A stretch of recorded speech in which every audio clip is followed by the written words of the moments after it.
بسم اللہ الرحمن الرحیم۔ معزز سامعین و ناظرین، آج 26واں روزہ اور رات 27ویں یعنی لیلۃ القدر کی رات ہے۔ آج کی رات مسلمانوں کے لیے انتہائی اہم رات ہے اور ہم نے یہ ضروری سمجھا کہ آج کی رات کے حوالے سے آپ لوگوں کو کوئی ویڈیو جاری کی جائے۔ تو سب سے پہلے اس رات کی فضیلت کے متعلق قرآن کریم کا ارشاد اور اس کے بعد حضور نبی رحمت صلی اللہ علیہ وآلہ وسلم کی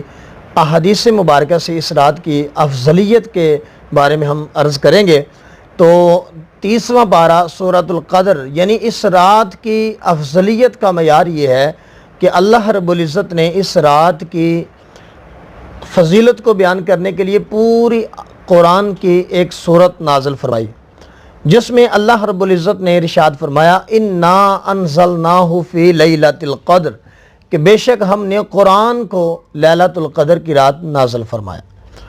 آگے اللہ رب العزت نے اس رات کے ایک پوشیدہ راز کے بارے میں ارشاد فرمایا کہ وما ادراک ما لیلۃ القدر، تم کیا جانو کہ لیلۃ القدر کی شان کتنی ہے۔ تو آگے اللہ رب العزت نے اس کی شان کا کچھ پہلو ہمیں ارشاد فرمایا اور اعلان کیا کہ لیلۃ القدر خیر من الف شہر، کہ لیلۃ القدر کی ایک رات 1000 مہینے کی راتوں سے افضل ہے۔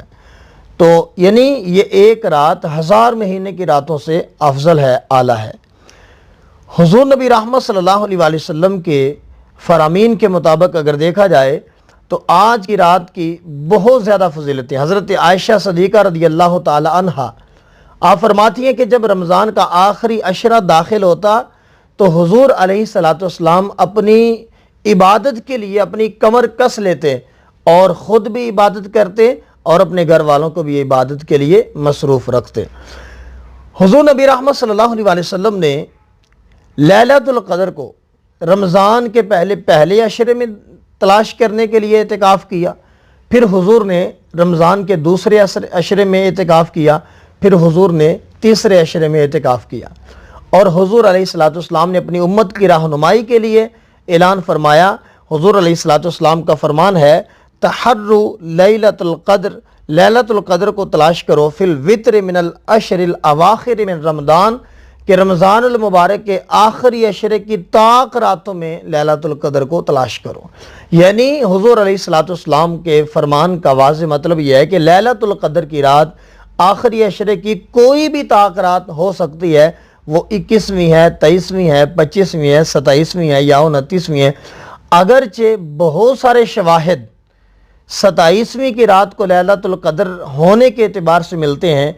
تو لیکن اسی کو خاص کر لینا اور اسی کو متعین کر لینا یہ بھی درست نہیں ہے، اگرچہ اس کے لیلۃ القدر ہونے کے شواہد باقی راتوں سے زیادہ ہیں۔ اب دیکھیے کہ لیلۃ القدر حضور علیہ السلام اس رات کو کیوں تلاش کرتے تھے۔ تو حضرات گرامی، حضور علیہ السلام کے فرامین کے مفہوم کے مطابق جو بھی اس رات کو اللہ کی عبادت کرتا ہے اور اس رات کو پا لیتا ہے، اللہ رب العزت کی طرف سے اس کے پچھلے تمام گناہوں پہ معافی کا قلم پھیر دیا جاتا ہے۔ اور اس رات کی شان کیا ہے؟ اللہ رب العزت نے ارشاد فرمایا تنزل الملائکۃ والروح فیہا بِإِذْنِ رَبِّهِمْ مِنْ كُلِّ امر، کہ اس رات اللہ رب العزت کے فرشتے اور بالخصوص حضرت جبرائیل امین علیہ السلام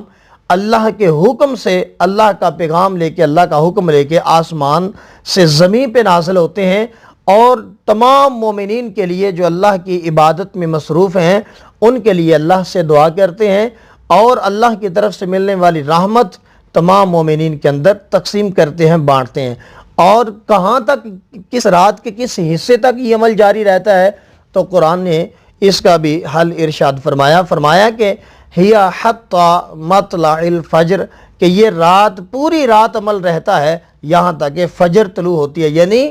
کہ رات پوری اللہ اور اس کے فرشتے اور بالخصوص حضرت جبرائیل علیہ السلام اللہ کا پیغام، اللہ کی رحمت کا پیغام لے کے دنیا میں تشریف لاتے ہیں اور پوری دنیا میں اپنی رحمت کا پیغام تقسیم کرتے ہیں یہاں تک کہ فجر طلوع ہو جاتی ہے، یعنی اس فجر تک وہ اللہ کی اس رحمت کو بانٹتے رہتے ہیں۔ تو حضور علیہ السلام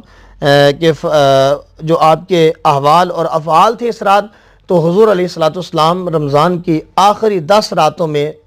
اس لیلۃ القدر کو تلاش کرتے، بلکہ حضور نے تو پہلے 10 اور پھر اگلے 10 اور پھر تیسرے عشرے میں اس کو تلاش کیا اور اپنے امتیوں کو ارشاد فرمایا تحروا لیلۃ القدر فی الوتر، کہ لیلۃ القدر کو طاق راتوں میں تلاش کرو۔ لیکن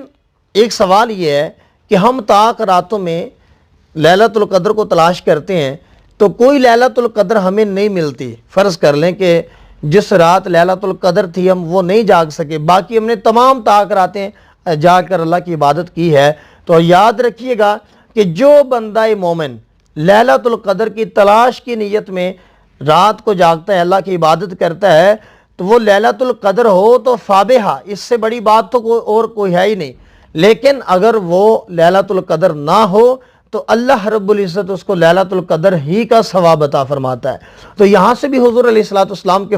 فرمان کی حکمت واضح ہے کہ حضور نے ایک رات کو مختص نہیں کیا، کسی بھی رات کو لیلۃ القدر خاص کر کے اس کو مختص نہیں کیا کہ یہ لیلۃ القدر ہے، بلکہ حضور نے طاق راتوں میں تلاش کرنے کا حکم جاری فرما دیا۔ اور اس کے بہت سارے فوائد ہیں۔ پہلی بات تو یہ کہ انسان اس جستجو میں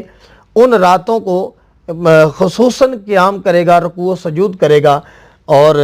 اللہ تعالیٰ کی لیلۃ القدر کی تلاش میں اللہ تعالیٰ کی عبادت کرے گا۔